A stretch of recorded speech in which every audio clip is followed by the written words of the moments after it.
28 ଏବଂ 29 ଅକ୍ଟୋବରରେ 2023 ରେ ଆଂଶିକ ଚନ୍ଦ୍ର ଗ୍ରହଣ ରହିଛି। ଯଦିଓ 28 ଅକ୍ଟୋବରରେ ମଧ୍ୟରାତ୍ରିରେ ପେନନ୍ଥା ପ୍ରବେଶ କରିବ, ମୁମ୍ବାଇ ପର୍ଯ୍ୟନ୍ତ 29 ଅକ୍ଟୋବର ପ୍ରାରମ୍ଭରେ ଆରମ୍ଭ ହେବ ଏବଂ ଚନ୍ଦ୍ର ଗ୍ରହଣ ଭାରତର ସମସ୍ତ ସ୍ଥାନରୁ ମଧ୍ୟରାତ୍ରିରେ ଦୃଶ୍ୟମାନ ହେବେ।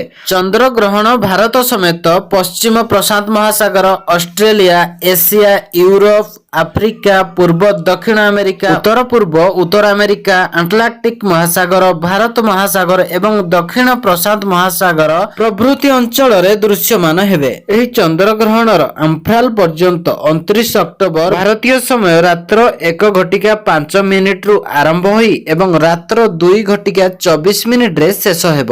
ଏହି ଚନ୍ଦ୍ର ଗ୍ରହଣରେ ଅବଧି 1 ଘଣ୍ଟା 19 ମିନିଟ ରହିବ, ଯାହା ଅତି ଛୋଟ ତୀବ୍ରତାର ଏବଂ ପରବର୍ତ୍ତୀ ଚନ୍ଦ୍ର ଗ୍ରହଣ ଯାହା 7 ସେପ୍ଟେମ୍ବର 2025 ରେ ଭାରତକୁ ଦୃଶ୍ୟମାନ ହେବେ ଏବଂ ଏହା ଏକ ସମ୍ପୂର୍ଣ୍ଣ ଚନ୍ଦ୍ର ଗ୍ରହଣ ରହିବ। ଏବଂ ଆପଣମାନେ ତ ଜାଣିଥିବେ 8 ନଭେମ୍ବର 2022 ରେ ଶେଷ ଚନ୍ଦ୍ର ଗ୍ରହଣ ଭାରତକୁ ଦୃଶ୍ୟମାନ ହୋଇଥିଲା ଏବଂ ଏହା ପୂର୍ଣ୍ଣ ଚନ୍ଦ୍ର ଗ୍ରହଣ ଥିଲା। ଏବଂ ଏହି ଚନ୍ଦ୍ର ଗ୍ରହଣ ପୂର୍ଣ୍ଣିମା ଦିନ ଘଟିଥାଏ, ଯେତେବେଳେ ପୃଥିବୀ, ସୂର୍ଯ୍ୟ ଓ ଚନ୍ଦ୍ର ମଧ୍ୟରେ ଆସେ ଏବଂ ଯେତେବେଳେ ସମସ୍ତେ ଗୋଟିଏ ସରଳ ରେଖାରେ ରୁହନ୍ତି, ସେତେବେଳେ ସମୁଦାୟ ଚନ୍ଦ୍ର ପୃଥିବୀର ଛାୟା ତଳେ ଆସେ, ସେତେବେଳେ ସମୁଦାୟ ଚନ୍ଦ୍ର ଗ୍ରହଣ ଘଟିଥାଏ।